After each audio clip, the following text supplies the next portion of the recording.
Sveiciens visiem Formulas 1 līdzstājiem. Atpakaļ ir Pitstops podkāsts, sarunas par F1 ar mani, Arvi Kudiņu un Raimondu Grīnbergu. Sveiks, Raimond! Jo, man mazie fakeri esam apakaļ. Pēc mēneša pārtraukuma, jā, bišķiņa bija tāda pauzīte, 2 posmu aizritējuši Kanādā un Monako. Ne bez tādiem intrigām un pārsteigumiem, tā kā būs daudz ko interesanti parunāt. Jā, un tā kā ir gana daudz tēmas, par ko runāt, es domāju, ka ķeramies klāt. Kanādas Grand Prix varbūt minimāli pieskarsimies šīs te epizodes laikā, bet sāksim ar Monako Grand Prix. Nu, ko lai saka? Ferrari dominance ilga veselu vienu dienu. Pirmajos un otrajos Jā, treniņos viņi bija ātrākie, pēc tam, kur palika ātrums? Tas ir liels jautājums. Jau trešajā treniņā Antonelli pārspēja abus Ferrari pilotus, un kvalifikācijā gan Hamiltonu, gan Leclercu pārspēja ne tikai Antonelli, bet jau arī Maks Verstapens.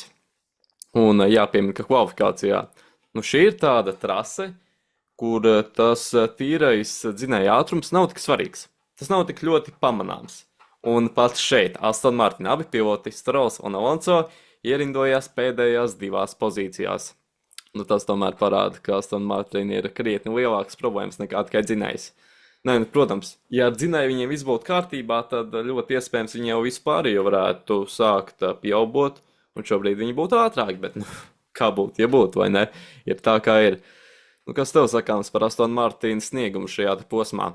Jo Alonso tomēr arī tika pie punkta, vai ne? es pateikšu tā par Aston Martin. Es uzreiz pilnīgi visiem, kas nokrētos Strolu. Tie, kas man pateica, ka Strolam nav vieta F1, es viņiem ieslēgšu Monako posmu, jo ja viņš nebūtu avarējis, nebūtu tāda intriga beigās. Jo tad būtu viss Patiesībā, skaidrs. jā. Jo šeit arī varēja pārbaudīt Antonelli nervus. Divas Jā. reizes vajadzēja restartēt sacīksti. Come on, tā kā malāts Antonelli, ka izturēja to spriedzīti. Protams, tur arī sacīkšu inženieris, kā bija Pinningtons viņam bija, kurš viņam palīdzēja. Tur es dzirdēju, paskatījos Instagramā, kā viņam tur rotu piebremzē, zin kā pirms tā pitstop līnijas, tur ātrums nav pa lielu, tur arī, par sodiem mēs parunāsim. Tā Tāda kā bija daudz. tā bija daudz, jā, bet Antonelli, tā kā palīdzēja sacīkšu inženieris, malacis, jā, tur es domāju, bija nopelns ļoti liels. Bet runājot par Aston Martin, es domāju, ka tur viss skaidrs. Es varbūt ceru no viņiem kaut ko sagaidīt tikai pēc vasaras pārtraukuma. Kas būs, sanāks, kaut kur augustā varbūt kaut kas būs. Un par Uz Ferrari Beļģiju viņiem vēl solās tie pateikšu. uzlabojumi. Jā, viņam solās, bet vēl par Ferrari runājot, bišķi problēmas. Ļoti to varēja dzirdēt no Leclerca, no Hamiltona, bet tā kā Hamiltons finišēja, tā kā jā, šeit kaut kas ar bremzēm nebija, nezinu, kas tieši. Jā, kaut kas nenoveicās. Žēl, jo es lieku uz Leclerca uzvarēs. Jā, daudzi prognozēja, ka Ferrari šī būs tas posms, kur viņi beidzot izcīnīs to uzvaru. Nepienāca tā uzvara viņiem. Bet sāksim pakāpeniski par visu.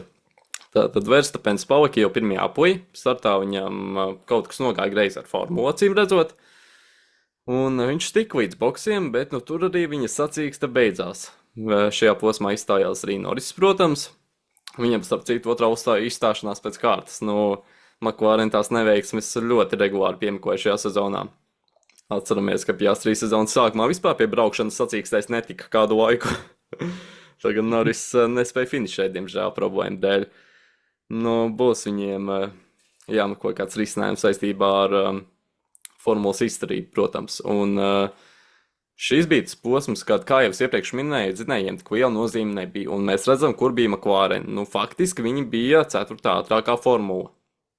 Tā kā viņiem ir gana daudz ko uzlabot formulā. Bet šī sacīksts kopumā, manuprāt, bija tāda, kas ir iedalām divās daļās. Pirms un pēc Strolla avārijas, jo, protams, pats sākums bija pietiekami interesants.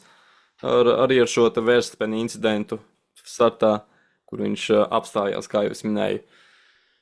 Un tad es sāku darīt kaut kādas blakus lietas, un Monako gan arī jau palikt tādā kā nedaudz fonā, jo, kas tad tur vairs var notikt? Viss jau garlaicīgi, viss jau zināms, vai ne? Un tāds Strolls izdomā sienā iebraukt. Un tā tik sākās drošības mašīna. Drošības mašīna beidzās, Leclerc ieliek sienā tieši tādā pašā veidā. Un tad jau sekoja sarkanie karogi, tāpēc, ka bija problēmas ar trasi. Tā gluži vienkārši neizturēja vienā vietā konkrētā. Tāpēc arī bija šie sarkanie karogi, vēl viens sacīkstes starts. Un Antonelli. Atceramies sezonas sākumu un iepriekšējos posmus, kad viņš startā bija diezgan lēns, vai ne? Zaudēja vairākas pozīcijas, labākajā gadījumā vienu, bet, bieži vien viņš zaudēja vairākas pozīcijas jau pašā startā. Bet, šeit tiešām 2 starti, un par tiem viņam visu cieņu, jo abos viņš nostartēja gana labi. Otrajā arī Hamiltonu viņam izdevās pārspēt, bet, kas jāpiemina, tad Hamiltons un Antonelli jau atkal dalīja goda piedestālu, un šo sezonu viņiem kopā ir 9 goda piedestāli. Tikpat, cik visiem pārējiem pilotiem šajā sezonā. Tas, manuprāt, ir diezgan interesanti. Un tas arī parāda to, cik labi šajā sezonā startē abi šie piloti. Gan viens no jaunākajiem, gan arī otrais vecākais, protams.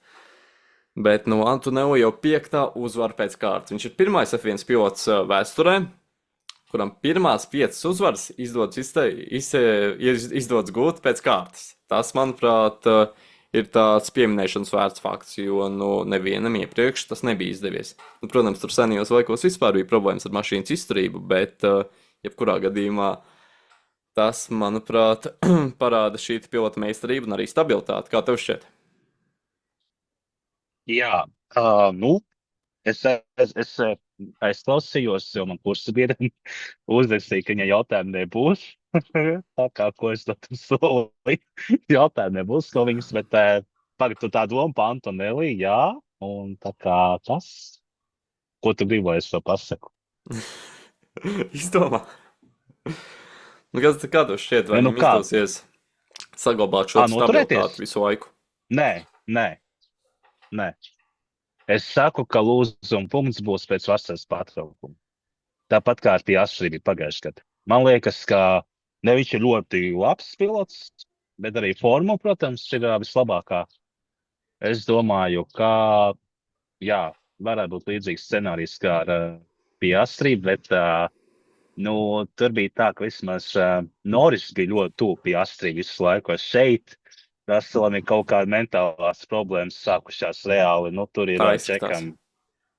Jo tur es nav ne tikai mašīna, un ne tikai es tur mentālais. Vienkārši, es viņu varu saprast. Jo reāli Rusels pirms sezonas cerēja, ka viņam ir iespēja izsniegt čempionu titulu. Tagad viņam priekšā Antonelli ir, kurš ir gadus 10 jaunāks. Tā kā, come on, Bet arī vēl pirms tam tu minēji par to vietu, kur avarēja Leclerc un Strolls. Es skatījos, Sergio Perez 25. aprīlī jau sūdzējās savam sacīkšu inženierim, ka tā vieta jau ir tāda bīstama palikusi. Es gan nezinu, tur kaut kāds kā mitrums, ja tas bija piķis, tā kā iekausts, tā kā nokuss. Bet viņš jau bija slidens, un tā kā jau lūdza Perez, tā kā, lai es saka, tā kā FIA, come on, varbūt pārtrauc un sacīks šatreiz to vietu. Un kas bija sacīks beigās, tā kā jau pirmās tās pazīmes bija diezgan agri. Sacīkšu sākumā, vai te gan arī pusē. Tā kā tur arī FIA, es nezinu, ko tā kā, vai tie sacīkšu vadītāji, kas bija, tā kā, jā. Bet Antonelli, jā, es domāju, ka būs interesanti. Vēl redzēsim, es nesaku hop, tikai 6 posmu aizdīju, tā kā. Bet pārsvars viņam līdz 68 punkti. Un turklāt Russells šobrīd pat nav 2. vietā, viņš ir 3. jo 2. vietā šobrīd ir Lewis Hamiltons. Atceries Verstappenu, tas bija par Nīderlandē, pagājušajā viņam bija 100 punktu starpība ar 1. vietu. Jā, tā varētu būt. Viņš apspēlēja. Jā, un cik bija posmi palikuši, viņš gan arī apspēlēja visu. Tā kā, come on, kas ir 60 punkti? Bet, tas nav. Tās ir 3 sacīkstes. Jā. Un paskatāmies, cik daudz šajos 2 posmos faktiski Džordžs Russells ir pazaudējis. Tie ir 48 punkti. Nu, tas ir ļoti daudz iepriekšējā posmā. Viņš tā tad nefinišēja īstajā sacīkstē, nu sprinta sacīkstē viņš gan uzvarēja. Tāpēc nav 50 punkti, bet gan 48 iegūti Antonelli, salīdzinot ar Raselu šo divu posmu laikā, un šajā posmā viņš finišēja 12. vietā. Nu, kas tev sakāms par tām Raselu izdarībām sacīkstes beigās? Tas bija jau pēc restarta, kad viņš tiešām vienkārši mēģināja aizkavēt tos, kas viņam aiz muguras ir. Tāpēc, ka viņš saprata, ka viņam ir daudz sodi, un nav labi, kaut kas jāmēģina izdarīt. Nu, pareizs lēmums. Nu, es arī, ja es būtu viņa vietā, es arī tāpat. Jo Monako ir vienīgā vieta visā gadā, kur tev iespēja to izdarīt. Nu, citādi rasē tev nav tāda iespēja. Nu, nav. Vienkārši fiziski, pat ne Barcelona, ne Ungārija nav tāda trasa. Nu, bet vienam citur tie sodi bija, es pat neatceros, viņš bija laikam pat 14. pēc finiša, jo 12. vienkārši, nu jā, bet pirms tam viņš jau bija vēl zemāk, jo Peresam iedeva sodu vēl un Hulkenbergam. Pēc tam, nu, pēc finiša. Tā kā tur bija vēl bēdīgāk, bet, nu, es nezinu. Es nezinu, kas tur notiek tie Mercedesā, bet es domāju, ka jau kaut kāds rīt notiek. Es domāju, ka Russellam ar jau kaut kāds sarunas ir. Es domāju, tev būs noteikti. Jā, un starp citu tiek runāts, ka, ja Russells pauks aiz Antonelli, nu tad krietni reālāk sāk paukt Verstappen nolīgšana Mercedes komandā. Es tādas runas esmu dzirdējis, ka sakarā ar visām klauzulām Russell līgumā, nu, būtu krietni vieglāk nolikt Verstappen tīri teorētiski. Tā kā skatīsimies, kas notiks saistībā ar šo. Es tev pateikšu tā, ka Verstappens bija vienīgais, kurš varēja pārspēt Antonelli Monako. Viņš bija vienīgais, viņš izstājās. Jo, kad izstājās Verstappens, es sapratu, ka Ferrari, nu, nevarēs atzīt. Es to sapratu. Vienkārši vienīgā cerība viņam bija Antonelli pats izstājas. Kaut ko neiebrauc, nu, neiztur mentāli tajā stresa situācijā, bet izturēja, jā, un tā kā. Bet Hamiltonam otrā vieta, tā kā es uzskatu, zinot, kā viņam gāja pagājušajā gadā, viņš ir ļoti priecīgs, tā kā, nē, es esmu priecīgs arī par Hamiltonu, tā kā viss labi.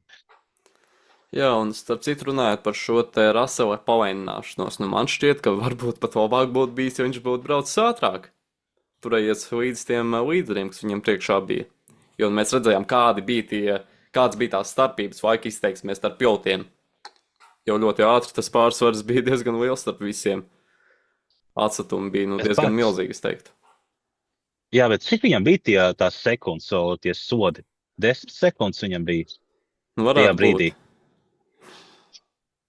Nu jā, nu laikam tas bremzēšana bija tas vienīgais scenārijs, ko viņš tā kā. Nu jā, nu es nezinu. Mēs, ka viņš vienkārši darīja to, kas viņam tie brīdī galvā. Kas, es domāju, viņš vispār apstulba, viņš nezināja, ko darīt. Jā. Es nezinu. Un ir zināms vēl viens pilots, kurš apstulba pēc starta. Gasly finišē 3. vietā, jau sāk priecāties, un tad viņš uzzina, ka viņiem ir 10 sekundžu sots. Un tiek nostumts līdz pat 7. vietai. Nu, viņš tur ļoti sagrauts izskaties pēc sacīkstes.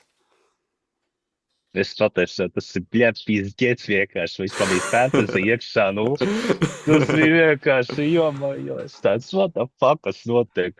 Jo es citu arī par fantasy mēs runāsim beigās. Bet, nu, vienkārši Gasly, nu, viss sačakarēt. Un ne tikai Karlos un Leclerc, Karlos atpārunāsim. Man tu būs daudz ko teicis, vienkārši trakoja mašīnā, tajā brīdienas mašīnā skatījos sacīkst. Nu, tas bija Zaķisalā pie televīzijas, ne tā zikās, tur mierīgi čiliņā mašīnā, sēžu, planšetīt ieslēgt. Es jau tur sāku stresot, puses pacīt, cigaretes aizgāju pa to pēdējiem apļiem, vienkārši tāds pats. Bet, stulbums vienkārši, tā kā, zini, es tur mīmos skatījos, tas bija tā kā policists ar radars, stāpēc tā pistap līnijas un viss fiksē tos ātrumu pārkāpēs. Kaut kāds stulbums.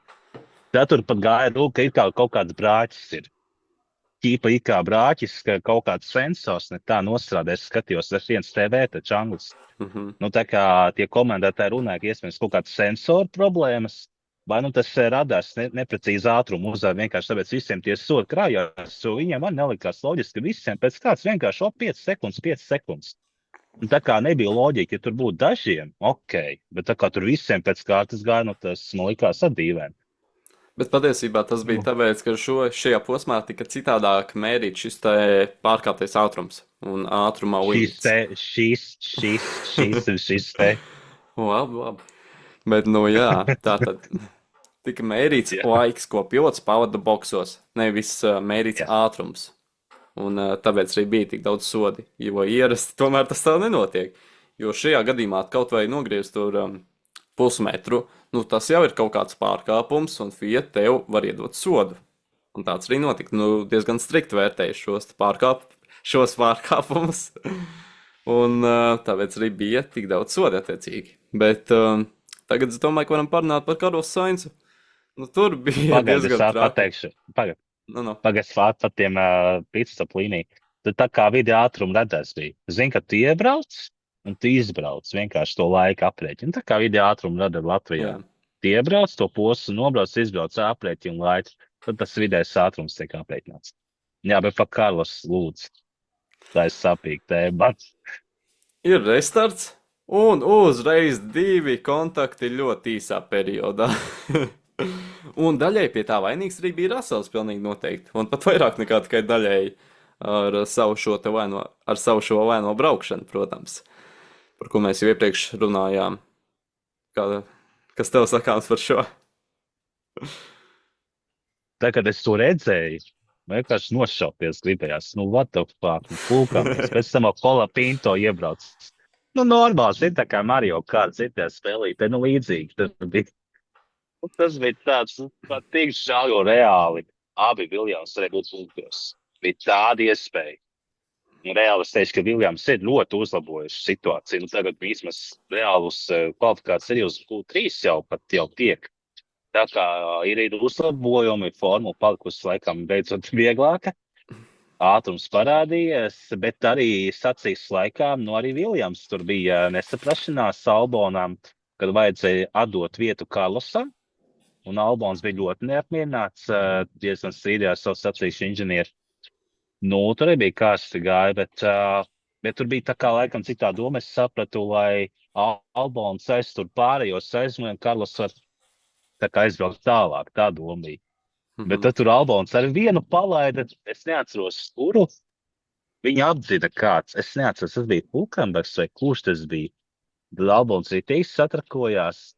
Es neatceros, bet nu, tur bija arī tāda, zini, nu arī tur kaut kas tie komandā nav līdz galam.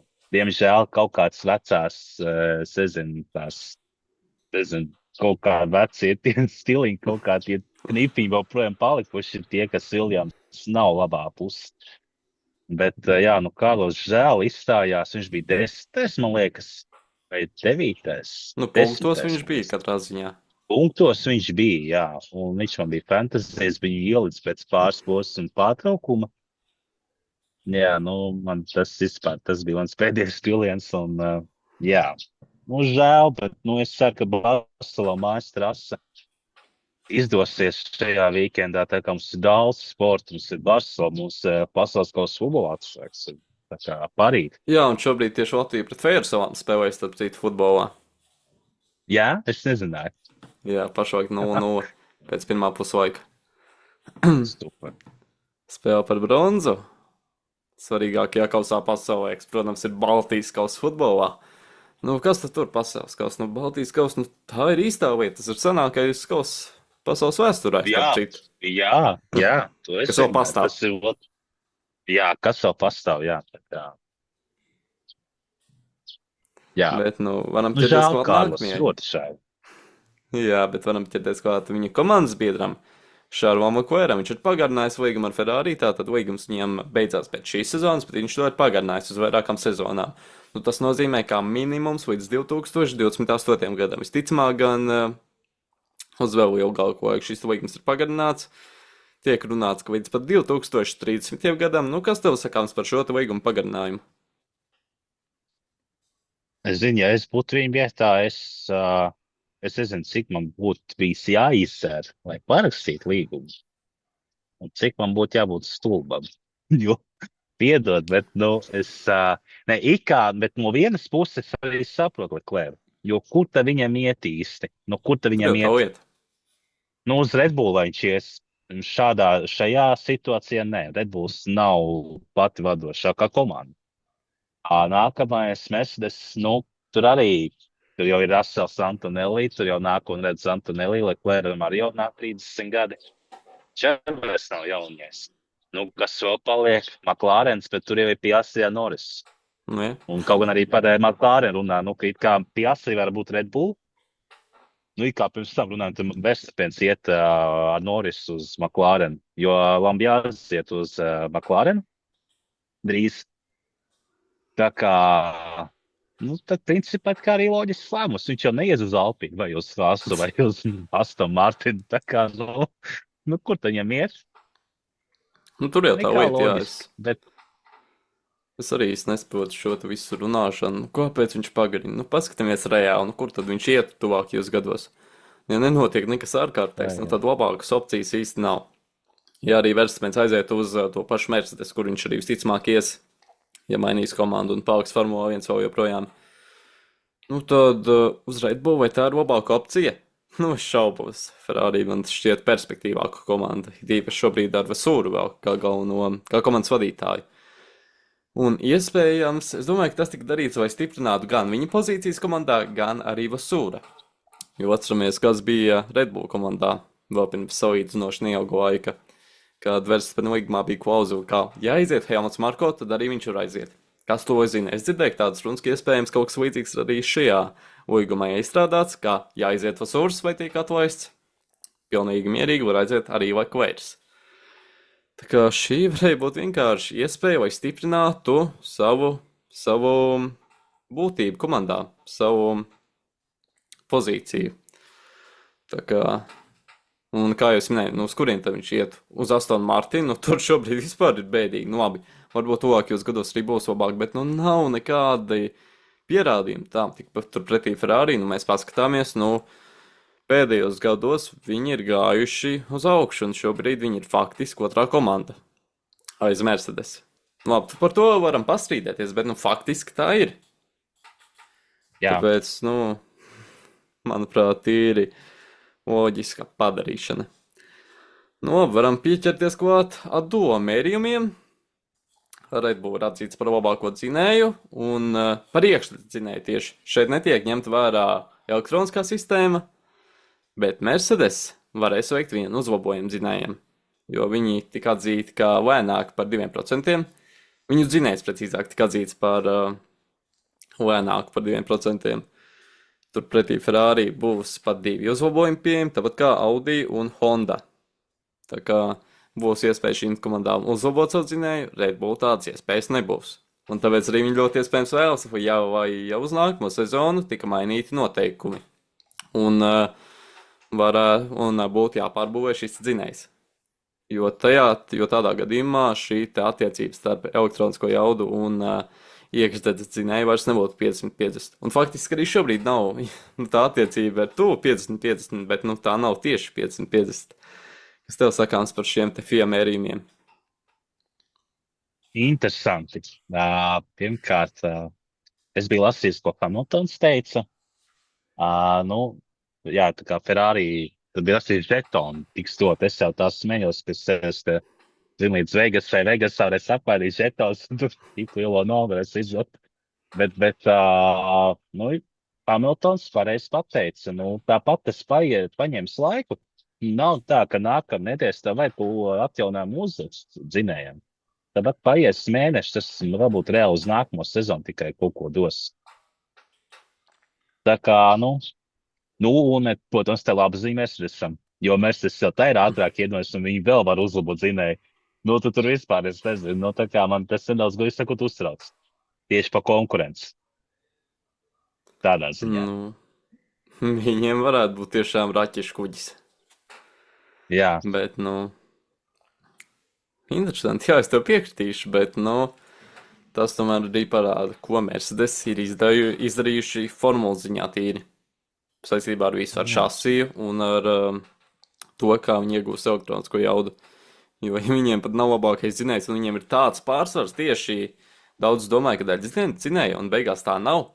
Tad tas parāda, ko viņi ir izdarījuši ar savu formulu, diezgan iespaidīgi. bet nu varam pieķerties klāt vienam ķīniešu elektroautoražotājiem, tas ir BYD, kas plāno ienākt Formula 1 iespējams tuvākajā laikā. Un, ja tā ienāks kā komanda, tad ļoti iespējams, ka komandas vadītājs būs Kristians Horners. Tā tiek runāts vismaz, un pilnīgi iespējams arī, ka tā būs. Un es nedomāju, ka tās vairs ir tikai runas, bet es domāju, ka viņi reāli jau vēlas ienākt Formula 1. Kā tev šķiet, vai viņi to šobrīd varētu izdarīt? Un vai viņi ienāktu kā 12. komanda vai pārņemtu kādu no esošajām komandām? Sāksim mierīgi pa soļiem.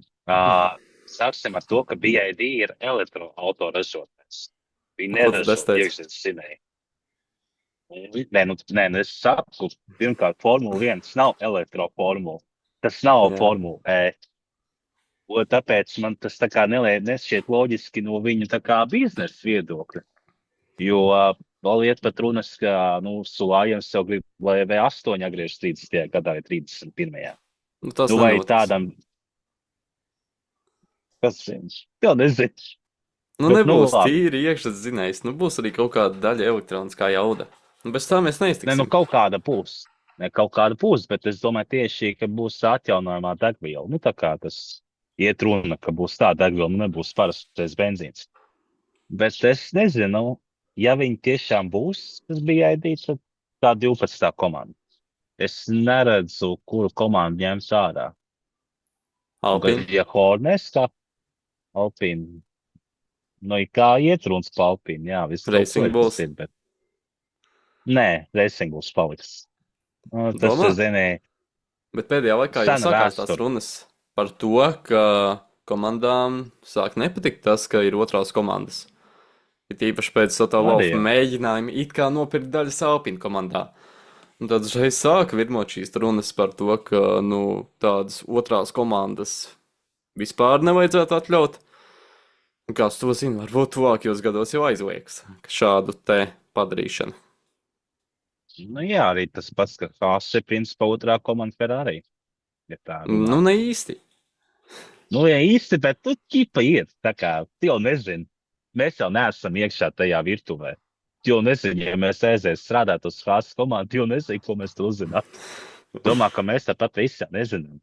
Bet es nezinu, BYD, tas, ka ķīnieši gribētu, jā, es tam ticu. Ķīnai nauda ir, tici man, tur nauda ir. Tā viņiem Horners, es domāju, ka Horners, gribētu to pēdējo pušiņu paņemt. Kāpēc ne? Kas zina? Bet atkal ar jaunu komandu. No jaunu visu atkal sāk. Bet atceries, agrāk arī bija 12 komandas. 9. 10. gadā bija 24 pilotači. Bija tāda laika. Tas bija sen. Bet tas bija sen, un arī, protams, konkurence kāda bija tajā laikā. Tur jau tā lieta, Es pateikšu tā, huisī kā tur būs. Tā redzēs. Bet tā ir. Es neticu, ka būs 12 komandas, bet es domāju, ka viņi varētu pārņemt kādu komandu, un, manuprāt, ir tādas 3 reāls kandidāts, Alpine, Racing Bulls un Aston Martin. Jo, par to, ka Aston Martin varētu pārdot savas daļas, par to, ka Lawrence Stroll varētu pārdot savas daļas, tiek runāts jau kādu laiku. Tāpēc es domāju, ka tā arī varētu būt opcija. Potenciāli, ja BYD vēlētos ienākt Formula 1. Vai pat gribēju teikt, ka Lance Strolls pametīs F1, un taču vēl viņam jābrauc līdz 40 gadiem vismaz. Tas ir reķi vēl 12 gadi, es te kaut kā neticu. Es nezinu. Izskatās, ka jau viņam pašam sāk palēnām zust tā interesi par Formulu 1. Pašam Lancam. Pēdējā laikā. Tu pasies Lance, kā viņš ir novecojis. Tas no tās vibrācijas, kad sākumā bija. Bet, ja godīgi runājot... Tad jau Lonso pensijā jāiet. Lonso taču rūkīs joprojām. Tas ir jau pirmais punkts beidzot. Bet, es pa Strollu. Žēl. Nav jau viņš galīgs slikts. Nav tā, ka viņš ir galīgi slikts. Labs viņš nav. Labs viņš nav slikts, viņš ir pa vidu.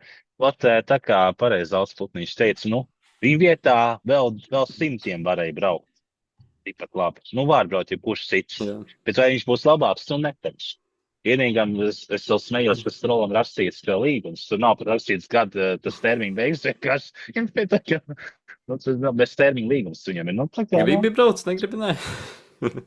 nu jā, nē, ja dēlam zudīs intereses, es domāju, ka Fāters pārdos tās daļas.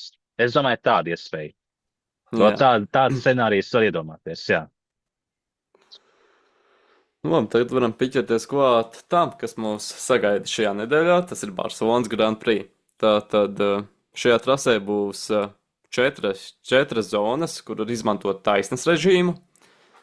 Tā kā varēs Mercedes atkal izpausties, un es domāju, ka šī būs tāda krietni ierastāka jau sacīkšu nedēļas nogale ar Mercedes lielo pārsvaru atkal.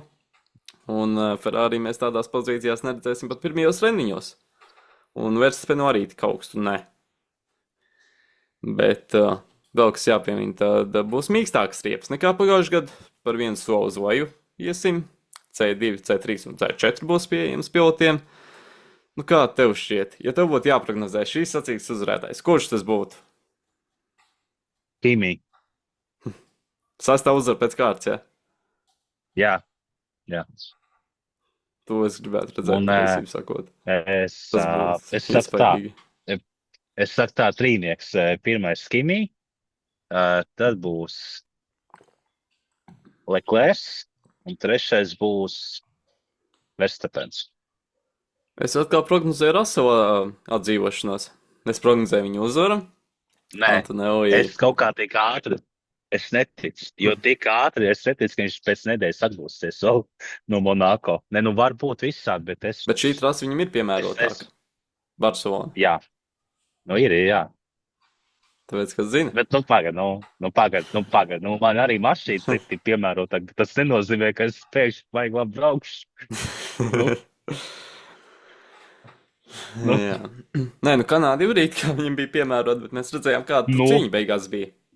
Un starp citu, tas man bija laba. Formula neizturēja vienkārši, un viss.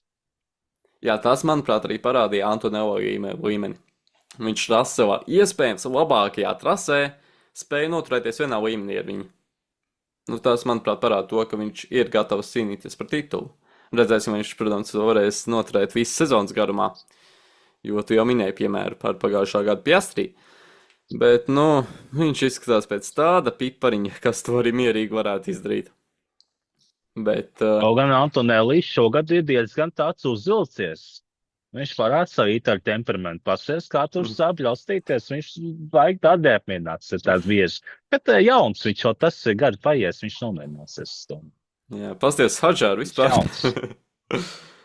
Hadžārs, bet man patīk, viņš tāds pēšķāls, viņš tāds smieklīgs.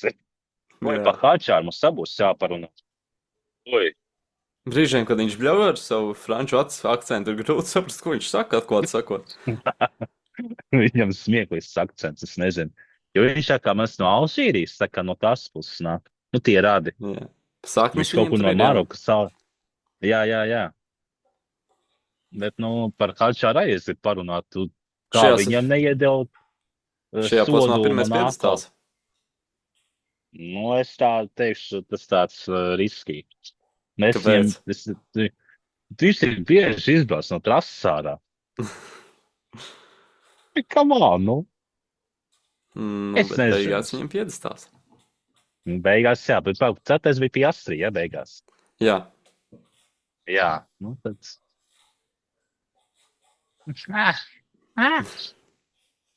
Labā ir, lai tiek puikam vismaz zinījis mazi slēki Rebullam par to, ka Verstappens izstājās. Jā, un starp citu, šī bija pirmā reize kopš 2022. gada Singapūras Grand Prix, kad tikai viens Red Bull pilots ir uz goda piedestālu, un tas nav Max Verstappens. Kāds laiks viņš ir pagājis, ne? Ir cik mēs esam novecojuši par to laiku. Jā. Cik mēs bijām jaunu, skaistu. Jā, daudz kas kopš tā laika ir noticis, ja tā padomā. Jā. Bet tu gribēji parunāt par F1 Fantasy, vai ne? Jā, noteikti. Došu tev iespēju. Tad es sākšu vārdu sakot, es pirms Monako posmu. Es jau no visas iedzītu, es ar savu kursa biedrē runāju, viņa ļoti aktīvi skatās ar viens viņas draugu. Nu, drīz bija pārliecināti, ka Ferrari uzvarēs. Nu, ka Ferrari būs tā dubulta uzvara beidzot, jo tā kā, likās, un es jau arī, es pat noņēmu Antonelli nost, es ieliku Leclercu. Es noņēmu Mercedes, ieliku Ferrari. Es noņēmu Haasu, ieliku, pa ko es ieliku, tās vietā es paņēmu Alpīnu. Tad es Bermanu noņēmu nost, ieliku Gasly. Es noņēmu arī Bortoleto. Tas bija pareizs lēmums. Bermanu Bortoleto noņēmu bija pareizs lēmums. Bet beigās sanāca tā, ka vēl bija daudz sūdīgāk, un es nokļuvu vēl par kaut kādām 300 vietām Latvijā. Es esmu laikam 1800 kaut kāds, nezinu. Nu, galīgi čau, man vēl bija tie transferi pa daudz. Es tur baigi daudz, kad man 5 transferi bija. Man bija jau 20 sodu punkti par to. Nu, tā kā tur vispār čau, man bija kaut kāda. Man beigās par Monako posmu bija kaut kāda 30 punkti laikam beigās. Vismaz mīnusā neaizgāja.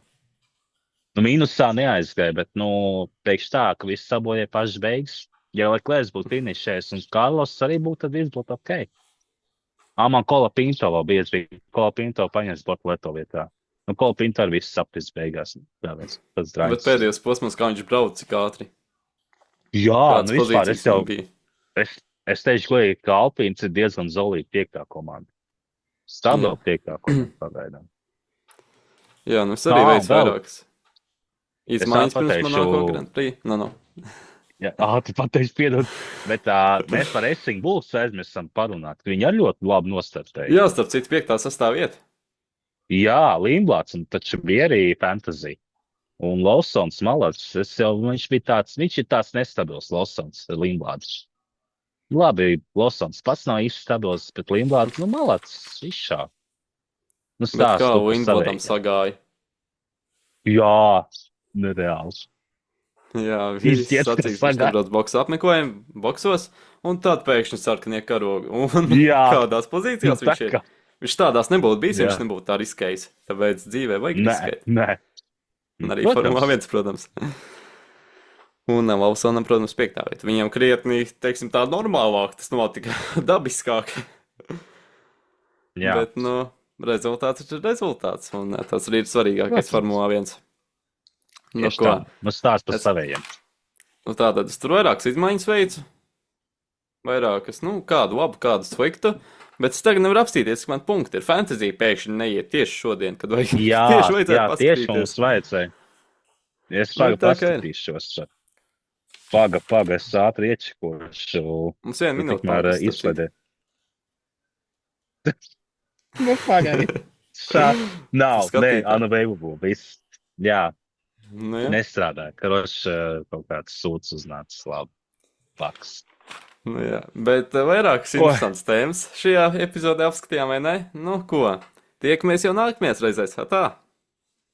Jā, gaidām Barcelonu. Tā kā tuvojas, saka, līgo. Čau visiem. Līdz tam laikam gadiem mums būs jau viena epizode. Obligāti jāuztais, jā. Obligāti. Labi, davai. Tā.